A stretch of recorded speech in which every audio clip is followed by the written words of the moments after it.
And next, I would like to introduce Kathleen Davenport.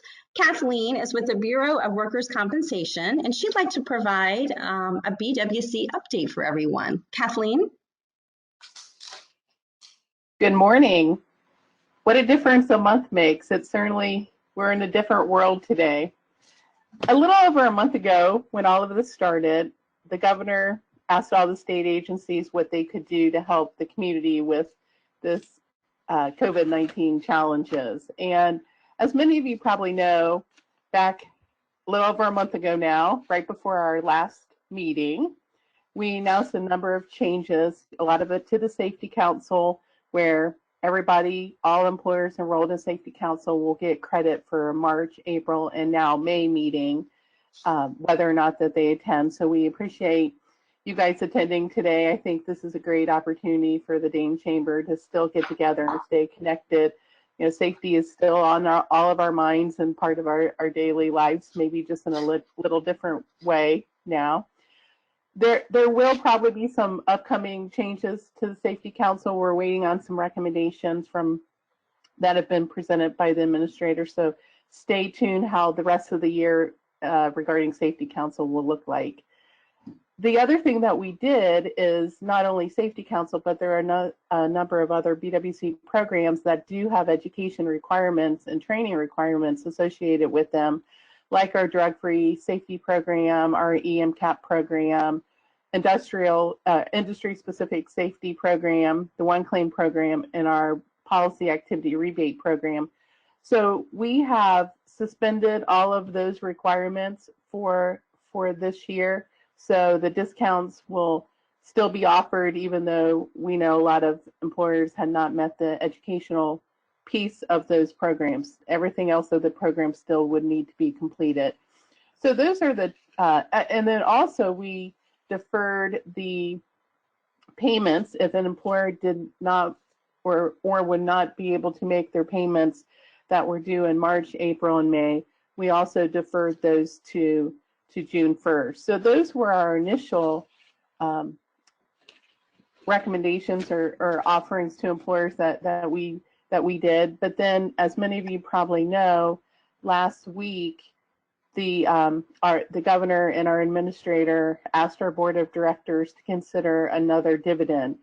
This is something that we were prepared to do maybe in the fall like we did last year, but we certainly realized with the state of the situation with COVID-19 that I think employers really need that money and need it quickly. So our board of directors actually met virtually on Friday and approved that $1.6 billion dividend that will go back to employers.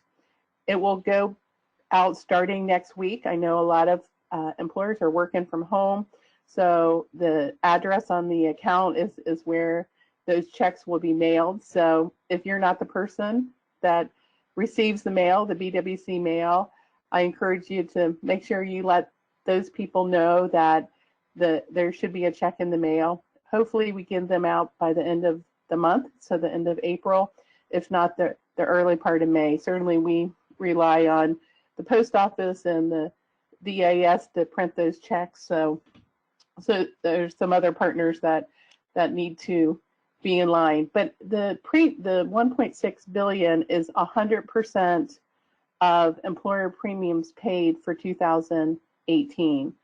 For a public employer, that's calendar year 2018, and for private employers, that is 7/1 of 18 to 6/30 of 19. So it's 100%. We will net out any premium-based credits that were applied to the account. For example, your Safety Council participation or performance rebates would be netted out of that before the 100% is given. Also, if you were in some of our other discount programs and received a rebate that was based on your premium, those would be netted out prior to the checks being mailed. So that's great news. We hope that you look in your mailbox and get that to the right people. And I think a lot of them know it's coming, but they might not know the timing. So we're starting to mail out checks hopefully next week, and probably take us about 2 to 3 weeks to get all of the checks in the mail. The other thing that we did in regards, and this is new information that we are doing for private employers as far as people working from home now and maybe not in the operation. There is a classification for telecommuters, which is 8871. If an employer would like for us to add that classification to your policy, just let us know and we can add that to your policy. We will let you segregate the payroll that you had people working from home even if they were in the operation.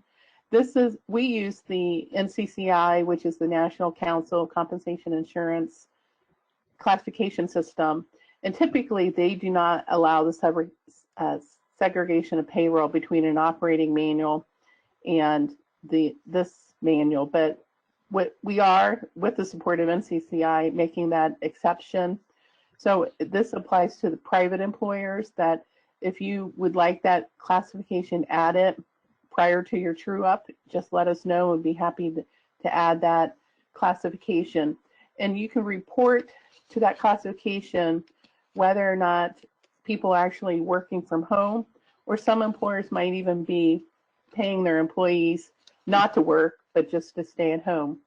The other piece to that is that we're allowing employers to exclude payroll from associated with that Family First Coronavirus Response Act, which is the emergency sick leave and expanded FMLA that you can pay to your employees.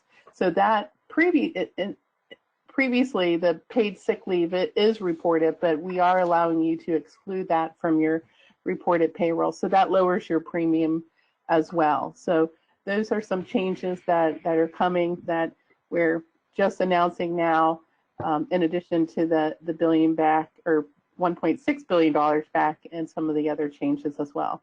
So what we wanted to do was do as much as we could to help employers during this time of need, and we looked at any way that impacts BWC that we could assist. If you guys have questions about this, feel free to contact me directly. I'd be happy to walk you through it. I still have my cell phone available, and my desk phone is transferred to my cell phone.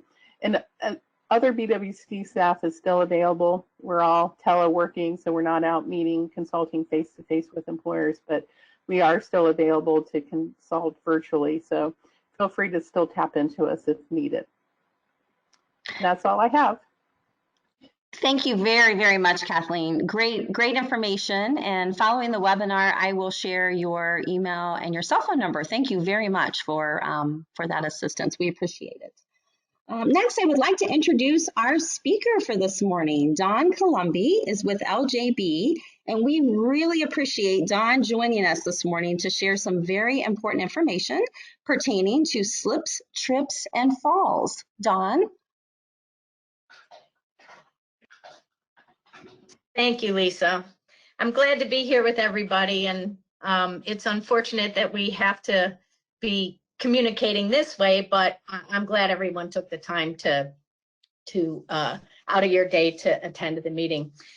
I'm going to talk a little bit about fall protection and some of the common misuses of that protection. We'll talk a little bit about the background, and then we'll have time for question and answers. So we've come a long way since the 1930s when the Empire State Building was being erected. At that time, it was a 102-foot building, and it held the title of the world's tallest building for 40 years.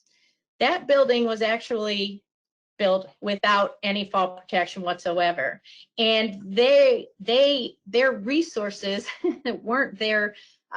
Their people weren't their a concern, because at that time they had people standing in line just to take an injured person's place. So those resources were abundant, and I think we've come a long way, definitely. So let's talk a little bit about some background and fall protection equipment itself, because it is highly visible. I mean, it's easy to spot. You can be driving down the road past a site and you can immediately spot somebody in their fall protection gear, because it's usually bright, you know, yellow, orange, green, and you can easily spot that somebody's doing something wrong too. So we'll see in a picture later in the slideshow that you can also spot when it's not on correctly. So the equipment is very costly. And the last thing that we as employers want to do is waste that investment and have our folks, you know, cheat the system and not wear it correctly or misuse the equipment. Unfortunately, protective equipment is not intuitive and it creates challenges on multiple levels. It's not easy for employees to wear this equipment right off the shelf, and so many variations of the features, and overall, I think we're missing the mark on training. You know, the proper application, the capabilities, and the limitations of each of those pieces of equipment, because those equipment are put together as a whole, and bad things can happen even when even if it works as designed. We don't always have your equipment system is going to be the weakest link in that system is going to be where potential failure and bad things can happen. So not everything is within our control. And this particular example was a bridge crew over the Mississippi River near Quincy, Illinois. They're actually hanging about 30 feet below the bridge, and they didn't have a rescue plan, but they were very fortunate that there were actually two tugboats that were going opposite directions. The one tugboat that was going away from them was actually the one that made the call for the rescue, and then the other tugboat was about 1,000 feet and moving toward them. So they had a very quick rescue and didn't have to stay in these positions for too long. But as you can see, you've got some very clear issues going on. The stretch in this harness, for example, is way greater than 18 inches, which is allowable. You've got this guy clearly trying to pull himself up, because my guess is that the chest strap that holds the shoulder straps together was probably up around his neck and he was trying to relieve the pressure there. Or it very well could have been the pressure that was put on, you know, the leg straps if they weren't fit correctly. So I'm going to show you here real quick an example of equipment being designed and manufactured the right way. At times it doesn't work. In this video, you're going to see what's called rollout, and that happens with the old snap hooks, and we'll talk about the evolution of that in a minute. But this is one of the reasons why there were new requirements put on those snap hooks. I'm sorry about that. Let's see if I can do this. There we go. It'll go in slow motion here, so you can actually see that if it rolls out and the right way, if you know your snap hook or your D-ring rolls the right way on that snap hook, if you don't have the right equipment, that and with a locking gate or a dual action gate, that's going to roll right out. Hence, you know, the increase in the requirements for D-rings, snap hooks, and carabiners. Prior to the new standard that just came out in, well, OSHA's requirement in 2017, where you had to have the gate, this part, has to be capable of withstanding a 3,600-pound load.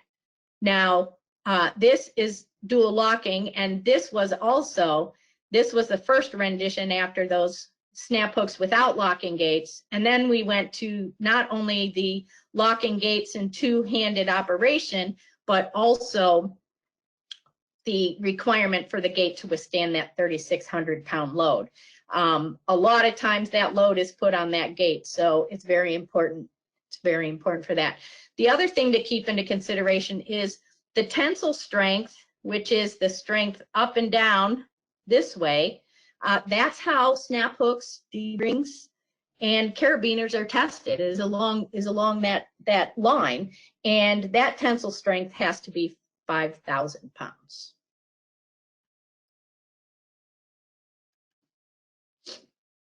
So again, it only works as well as the weakest link, and we always have some residual risk. For example, I don't know if anybody has seen this episode of Mythbusters, but this episode actually, they were trying to see how long somebody could hang, from a building, and they had all the safety equipment. They were in harnesses and everything else while they were performing these tests, and they did it on varying degrees of, how much of their fingers the overhang was, from 3 inches down to a half an inch, I think it was. So this is just a picture of them hanging. Again, you've got their harnesses on, and they're safe and able to rescue them, when they do fall. So here is the picture actually from looking down, and what ended up happening when he did let go, there was a residual risk in that when he let go, he ended up hitting his knee on this open window area and caused a huge gash, and which required stitches. So even the best thought out systems and procedures are always going to have some degree of residual risk. And again, when you're properly protected, things can still go wrong. So I want to talk a little bit about the hierarchy of controls and that residual risk, because in the hierarchy, we're actually sitting here in fall protection and PPE. Whenever possible, we need to move up the hierarchy, and that reduces the defeatability and the potentials for errors in fall protection systems. So systems can fail. So let's talk a little bit about anchorage points, because one of the common areas that we see misuses with anchorages.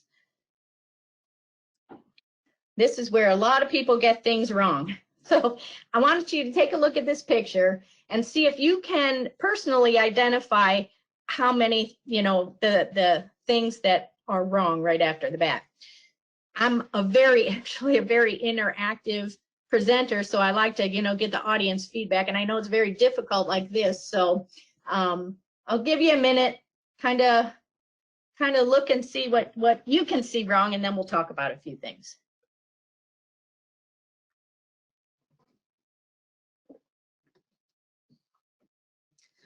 So how many of you identified that he had to step over the railing of the lift basket and the guardrail to probably get here? What about the lanyard being attached at the wrong end?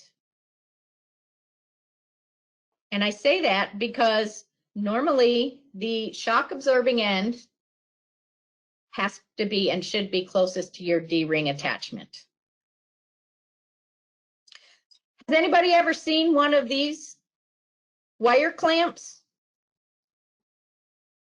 These are actually still sold on the market today, and clearly somebody believes it's an adequate anchor point, but let me show you what happens when it's put under load.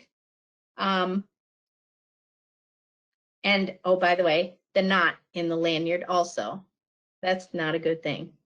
So here's what happens when the wire clamp is put under load. OSHA has actually put out a safety and health information bulletin on this wire clamp for it not to use. We had Kenyatta, I hope I said your name right, actually identified that slip knot too. Thank you very much. All right. So another common inadequate anchorages are guardrails, conduits, piping, HVAC ductwork, fire suppression systems. We see this a lot while we're out in the field, and those are normally not appropriate systems as anchor points. So here's a few examples. Vent pipes on the roof. These have to be able to withstand a force of 5,000 pounds, and clearly, not to mention the 5,000 pound requirement that it's not going to withstand, but that loop and rope around there can very easily slip over the top of that vent pipe. And you don't know if this vent pipe is attached, which it probably isn't, to a structural member. So you want to make sure you're very careful about your anchorage points. What about this eye bolt? They tend to be easy solutions to anchor points, but they are some of the worst things that you can use unless it's done correctly. So you see eye bolts used all the time in rigging, and it's very important the strength that's put on an eye bolt is in the direction of the bolt itself, so along the shaft of the bolt. In this case, if somebody hooked and if they deviated from center this way or that way, that is actually the weakest part of that bolt when you put a load on it sideways. Additionally, you can see that if it were straight ahead, that they don't need fall protection straight ahead unless they're going over that roof. But that load, what it's anchored to looks like it was potentially at first glance that it's anchored to the structure. And this epoxy anchor is not installed correctly, because if you look on the other side of that facade, it is only through that concrete, that brick, and it is not anchored to a structural member. It probably would have been a lot better potentially being anchored here. So at face value, sometimes, you may think an anchorage is strong enough when it really isn't. I said that anchorage requirements, the capacity has to be 5,000 pounds per person attached to that anchorage. If you are trained as a competent person, you can guess and estimate that if you can hang a small truck from that anchor point, that you're probably within that 5,000 pound requirement. Qualified persons can actually design systems that go a lot lower than the 5,000 pounds. And they still have to maintain a safety factor of 2. So usually it's anywhere, if the maximum allowable force that OSHA allows is 1,800 pounds. So their design can be 2 times that, is 3,600 pounds. So they've got a lot of leeway in there to be able to install and certify anchor points that a competent person can't do. So again, it's good to have that reach back for a qualified person to be able to help you design those systems.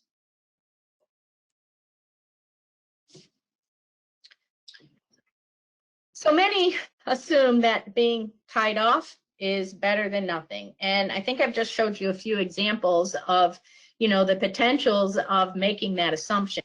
So do it. Make sure that you have qualified persons design it if you do have to go below those 5,000 pound capacity, and make sure your people are getting trained to you know, be able to identify those fall protection anchorages. Competent person training will allow them to be able to identify that the 5,000 pounds and the system requirements. And some of the key things that you might want to take into consideration are the weight of the user and the effect of using a lanyard that's rated for a 12-foot free fall. So you need to make sure that you know the difference between certified and non-certified anchor points. And again, competent person can identify a non-certified anchor point, and qualified persons can certify anchor points. So you need to keep these things in consideration as you're moving forward and doing any kind of identifying any anchorages. Anchorages are one of the key areas of your system. So let's talk a little bit about that statement I said about free fall greater than 6 feet.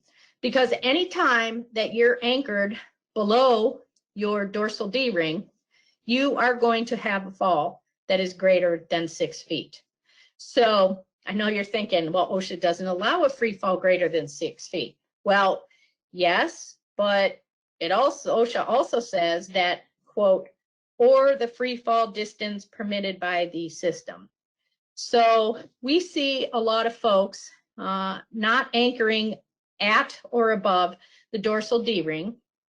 And when you're anchoring, for example, at your feet, I usually demonstrate this, so you'll have to trust me when I say that increases your fall to nearly 10 feet. Because remember, you have to take up the slack in your lanyard first, and then you have the distance of your lanyard to fall, if that makes sense. So there's always a balance of force and free fall distance whenever you're dealing with anchoring below that dorsal D-ring. When we increase the free fall distance, we're going to increase the forces placed on the system, its components, and the body. So we still have to limit those forces, and most equipment is not designed for falls greater than 6 feet of free fall. So we'll talk about that in the next couple slides. So how do we keep from, when we are anchoring, we want to make sure that the tie-off is above the dorsal D-ring, if at all possible. But if you have to tie off below that dorsal D-ring, try to make sure that you're not standing and limiting that slack in your lanyard by either squatting or sitting or whatever the case may be, so that you're actually closer and limiting that fall. You also want to keep your center of gravity low to prevent swing fall, and use equipment that is specifically made for free fall. And that is your lanyards. I know that everybody has seen these labels on your lanyards, and we refer to them as the white label and the black label. So the white label is normally here, it says 6 feet and 900 pounds, right? What this is telling us is that this is rated for a maximum free fall of 12 feet. So this is what you should be using if you're tying off below your dorsal D-ring. And it's telling you that it's limiting the average arresting force to 1,350 pounds. It doesn't mean that the lanyard is 12 feet long. The lanyard is still 6 feet long. It's just allowing for that slack in the lanyard and telling you that it's rated and capable of doing that. So what is that going to do? This is designed to keep those forces, and again, when your distance increases, your forces increase. So this has that shock absorber or energy ability to limit those forces on your body. So anytime tied off below the D-ring, make sure you have that black label rated lanyard. All right, let's talk a little bit about rebar hooks. These are commonly misused. They're so big that they can accommodate, you know, those hooking up to substances that little snap hooks can't. These are commonly referred to sometimes as pelican hooks, and you want to make sure that you're not applying the load to the gate area. And you want to make sure that you are not tempted to select a poor anchorage because of its ability to accommodate that. These are the weak points on a pelican or snap hook. You have this force here and the force on the gate. Remember, I told you that these are designed and tested for a tensile strength this way, on a pull this way.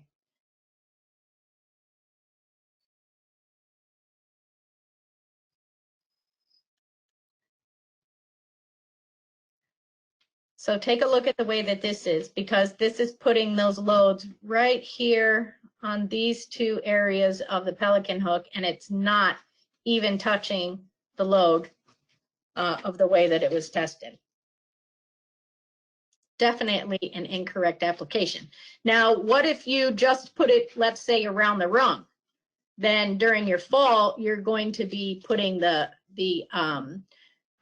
load correctly. However, if it scoots up against the rail on this ladder, for example, like this is, minus the hooking around the rail, you could put some loads on that snap hook that aren't going to be consistent with the way that that was tested. So how do you correct that? Make sure you look at anchorage connectors rather than using the actual pelican hook to anchor. Beam straps, you have lanyards sometimes that are wraparound lanyards. I'll show you a picture of that here in a second.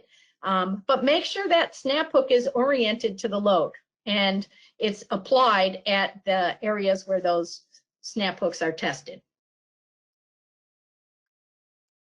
So here's an example of a wraparound lanyard. And if you notice right here, normally they're very easily identifiable by the squared hooking area of that. It's designed to accommodate that wraparound on that lanyard. These cannot be multiple wrapped. Lanyards cannot. Beam straps can. We'll talk about that in a second, but lanyards cannot. So make sure that you're inspecting them and make sure if you do wrap it around anything that it's designed for that and you're using it within the manufacturer's instructions. Here's some wraparound beam straps that can be used to facilitate that anchorage connection. Again, single wrap unless the manufacturer designates double wrap. A lot of times we see some variations of double wrapping those beam straps. So you want to make sure that you read the manufacturer's instructions and follow their guidelines. There are some that say you have to, like this, loop around and come through, and you can loop around again, but you have to come through again. You can't loop, loop, loop, and then go through that in most cases. So again, make sure that you keep that manufacturer's manual, the user's manual, and make sure that you refer to that. All right, horizontal lifelines. These are very difficult systems to evaluate. And I want you to remember that because these have to be designed by qualified persons. There are too many variables in a horizontal lifeline that any competent person, that's not within their ability to be able to design these lifelines and identify what the anchorages are. So we a lot of times see inadequate anchorage strength. Again, here's your eye bolt. And in a horizontal lifeline system, forces can easily exceed that 5,000 pound requirement. And another common thing that we see is that they're not designed or taken into consideration the fall clearance requirement, because this isn't a rigid system, and because it has that flexibility, there's like all kinds of cable mechanics and everything else that are involved in this, that you need to make sure that you're accounting for that additional fall distance. And again, just poor installation, sorry. So how many people have seen these? Horizontal lifelines in a bag. They have all the components that you need to put up on the roof or install on your job, and you're good to go. I'm not saying these are bad systems. What I'm saying is that whatever you hook these systems to, you need to make sure that you have a qualified person design that and certify that anchorage point, because that's what the requirement is. So just because you come with all the components doesn't mean that you should be hooking it up to any old anchor point. You also want to make sure that you take into consideration the clearance distance. So here you can see an installed system along that bridge area, and you can see a lot of sag right here just from that SRL being on it. So can you imagine if you put a load of up to 5,000 pounds on it? And that is not, that's only anchored here, and it's anchored down here. And those guide areas may or may not be enough to withstand that. And my guess is it's not. So what do you think? We were talking about some clearance issues, right?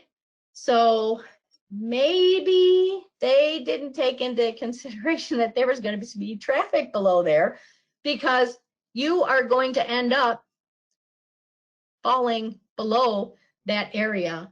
And then you're dealing with a whole nother obstacle. Another consideration here with this horizontal lifeline system is also the swing fault, because as those cable mechanic work, the cable stretches and comes back and stretches, and depending on how many people you have hooked to the system at any given time is a whole nother issue.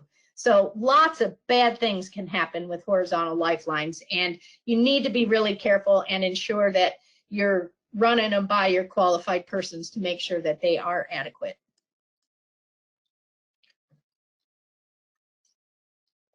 These systems are also designed with a safety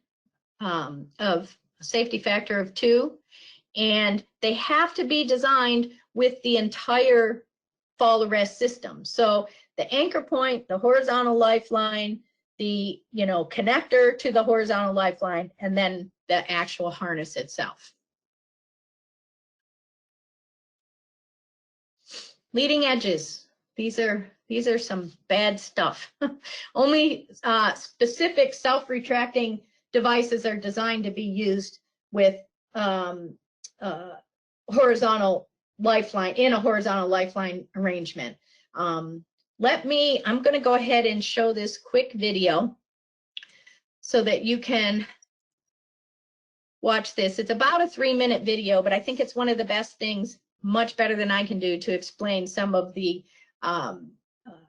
potential hazards with leading edge systems. So.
So as you can see there,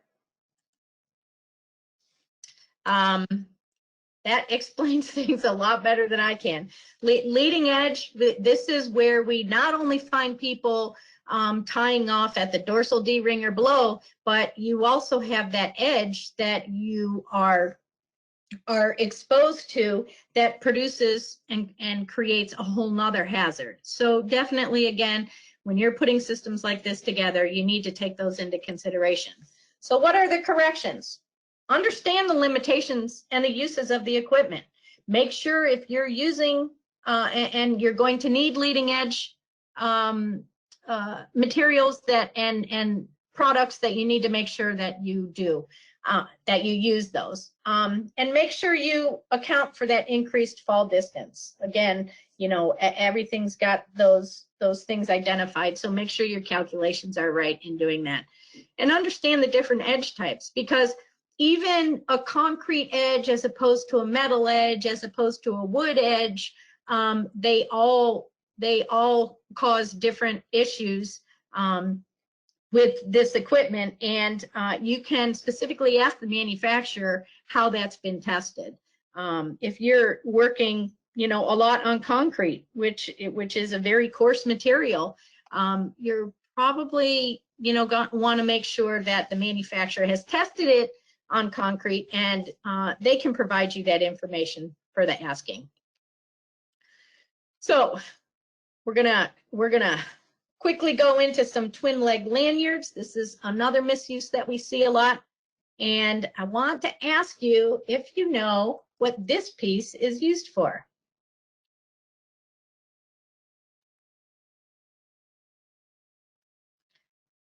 Here's some other examples of the same things. These are actually parking elements, and these are used for attaching that second leg of a twin leg lanyard. What we find is that folks are attaching their second leg to their D-ring, their side D-rings on their waist belt. Those are for positioning and should not ever be used to attach that second leg, because what happens is the lanyard makes a loop that can get caught on during a fall. You definitely want to make sure also that you're not connecting two legs of the lanyard at the same time, or you need to minimize that time, because you will, if you're moving along a rail or something, you will have to connect to maintain 100% connection, but you want to make sure that you minimize that time. And again, this whole system, the harness, the lanyard, and the anchor points are not designed and tested for that multiple connection. So don't think that you have more protection being connected off in two separate areas. They put different forces in different ways on the whole system. and you want to make sure that you minimize that. So lastly, we want to talk about just the using damaged and ill-fitting equipment. So a lot of people are skeptical about really what the impact of damaged equipment is. We find that product recalls are not widely publicized. Users aren't trained to inspect or are choosing not to inspect equipment because we find these things all the time. So let me tell you about the Miller study, which actually Miller went on a construction site, and the results of their field observations were that 100% of their fall protection equipment did not pass a visual inspection. And you can see here 42% had hardware, visible defects in the hardware, 6% under testing load, the webbing actually broke, and from environmental exposures and stuff like that, and 80% of the product sampled failed those standard safety tests. You need to make sure that you have a strong pre-use inspection program in place. We recommend understanding what the wear points of your specific equipment are, and make sure if you register your product, because you will be on the mailing list for any recalls or advisories related to that equipment. And we especially have been seeing that lately with the SRGs, the self-retracting devices, and develop those relationships with your suppliers and make sure that equipment is stored appropriately in a protected environment. So the common things we see with harnesses are that some users are outside of the designated weight limits of 130 to 310 pounds. What happens when you're too light is that it conveys more force to the body. The system, it can't work the way that it was designed to work for those energy absorption mechanisms. And if you're above 310 pounds, it puts too much stress on the system and too many forces that it can't be kept below the allowable 1,800 pound maximum arresting force. Harnesses are worn too loose far too often. This increases free fall because it adds to that stretch. And sometimes we see things that are too tight, and that reduces circulation, so you don't want to do that either. D-ring, if it's too high, it could hit the back of the head during a fall, and if it's positioned too low, a suspended person may not end up upright at the bottom of that fall. So take a look at this. I hope you can see it, because these are actually the butt strap. This is the butt strap, and these are the leg straps. So the D-ring is down here. And I'm sure this facilitated hooking up, so it wasn't in his way, but clearly this is not the way to wear your harness. And it happens. Make sure your personnel are trained to use that. This is actually, you can see an example of that that chest strap and the shoulder retainer. You know, going up on his neck. So how do we correct it? Okay.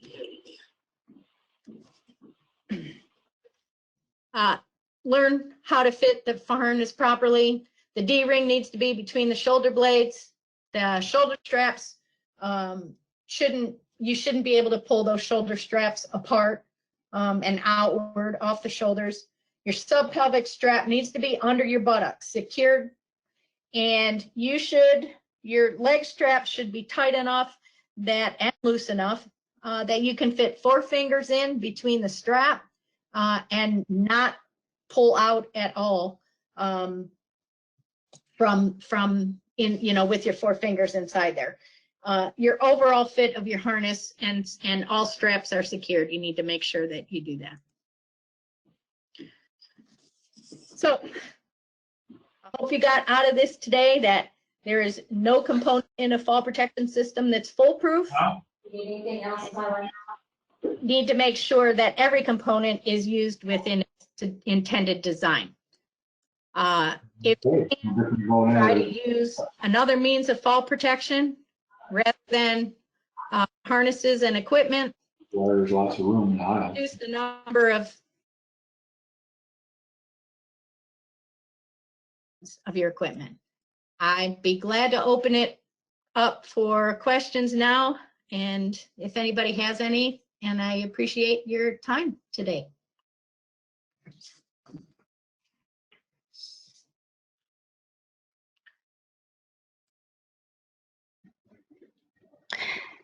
Thank you. Thank you, Dawn. If anyone has any questions, please utilize your chat bubble, and Dawn can see those questions and she can answer those for you. Thank you.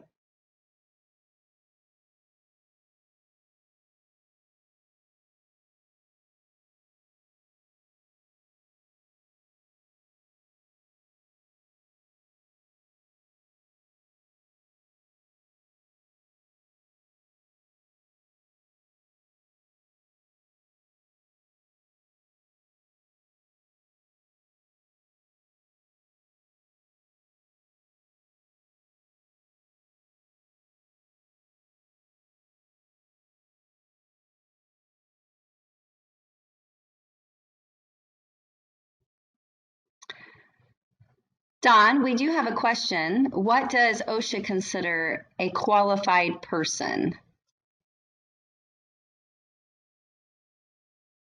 Oh dear. You know what? I was all on a rant and rave answering it, and I didn't realize my mute was on. I'm sorry. So OSHA considers, thank you, Brandy, for asking that question. OSHA considers a qualified person someone who is has the education and experience to be able to evaluate both the safety side of the fall and the structural side of the fall, whether or not that anchorage, you know, or any part of the system. So it doesn't, OSHA doesn't state that it has to be a PE. That is so critical in the determination of anchorage points that you have to be really careful and make sure that you have that, that you can meet the litmus test, I like to call it, both structural experience and the safety experience of the fall. So Rob says that, is there a typical expiration for fall protection lanyards? Not typically, Rob. Those are pretty much identified by the manufacturer, and we don't promote one manufacturer or another. So my best thing is, and I found that they're all different, you need to look in the manufacturer's guide. You need to make sure that you're performing the identified inspections, sometimes 6 months, sometimes a year. And most manufacturers will identify a very specific things that you need to include in that inspection program. So as long as it's passing inspection and you are performing and documenting those inspections, you know, there is no limitation to that. Hope that helped. Carissa asks, are fall protection lanyards designed to withstand more than one fall? No. Any piece of the system that goes through a fall needs to be taken out of service. Or you can try sending it back to the manufacturer, but a lot of times the manufacturer is going to tell you to take it out of service. And in fact, that's usually in the user's manual that says if it's ever involved or put under load, it needs to be taken out of service. So I hope that helps, Carissa.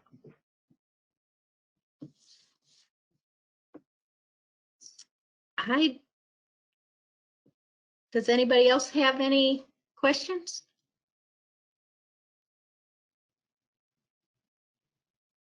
I think we're good to go. I appreciate everybody's attendance, and feel free to contact me if you have any further questions or concerns.